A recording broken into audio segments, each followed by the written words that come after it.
Hey, Mike here. Just jumping on for a few minutes to do a contest entry. It appears that Andy, aka Cloudy Milder, has reached 1,000 subscribers. So, congratulations, Andy. I don't know Andy very well. I think we've only interacted once, maybe twice. But I've been aware of his channel for quite some time. He was actually one of the first metal-related channels that I came across when I discovered the vinyl community was an actual thing. He's got an extensive knowledge of the genre, and clearly he loves it. He's got good taste in it, so why the hell wouldn't I support him? So, in celebration of this milestone, he has put together a simple contest consisting of 4 questions. So, I'm going to do that right now. First question, something old, something new. Show 2 albums by the same artist or band that have at least 6 years between the release dates. I'm going with a UK band, Atomic Rooster.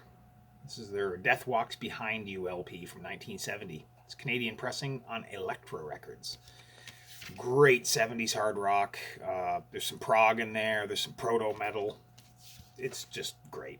A fairly well-known band. I mean, not a household name by any means, but definitely not some obscure 70s deep dive. Great record. And this is their 1983 LP on Tower Bell Records. Headline News. Definitely not as good as Death Walks Behind You, but it's got its charms. I don't see this one pop up too often. I mean, usually when you see an Atomic Rooster record, it's usually Death Walks Behind You. But yeah, so from 1970 to 1983, there's your first question covered. Next, something borrowed. Recommend me a song from any metal subgenre that you think I really should check out. I tried to keep this to a band from here in Ontario, hopefully one that he's never heard before. This is a band from Brampton, Ontario, which is part of the Greater Toronto area. It's a band called Droid. This is their Disconnected 12-inch. It's from 2015. It's on Hard and Heavy Records. Not sure if the band's still around, but I mean, with COVID, who knows if any bands are still around. Seen them a couple times. Great live band. If you were to mix like a new wave of heavy metal or, just a traditional metal band and give them a healthy dose of Voivod, it would sound something like this. Like, they're not super over the top from a weird or an arty perspective, but it's just enough. If I was to recommend a song, I'd just go with the opening song, Matricide. I'll link it in the description. But yeah, definitely a good band that you should check out if you're into metal and you've never heard them. Next question, something blue. Show a blue-colored album or album cover. I'm going with a classic here from 1984 on SST Records. It's Black Flag's My War. I mean, I can't really say anything more about Black Flag that hasn't been said before. I mean, they're just one of the most revered, hardcore punk bands ever. You get Henry Rollins on vocals, yada, yada, yada, yada, yada. This record's kind of divisive because a lot of people bag on the B side, but I like it. I mean, it's like having a locomotive run over your fucking head. Like, if you're not into that, I don't need to know you. So yeah, blue.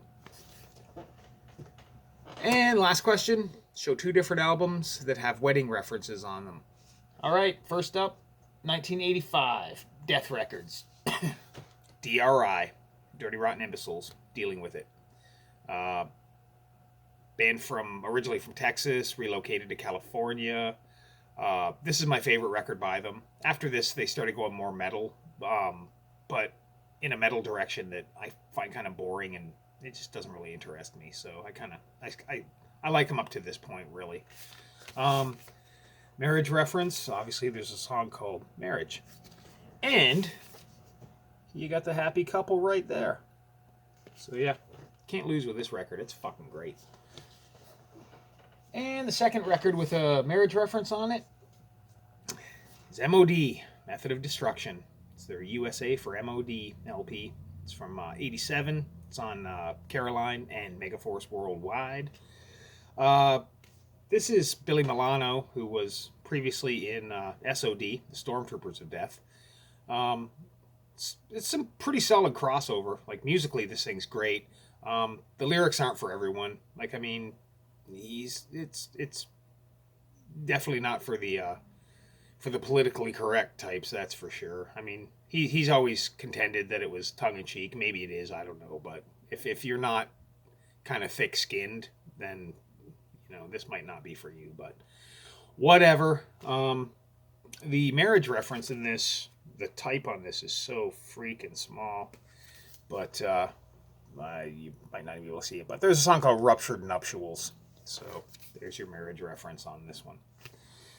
So yeah, that's the response for Andy's contest. So again, congratulations, Andy, and I will be back sometime really soon with a collection update. Goodbye.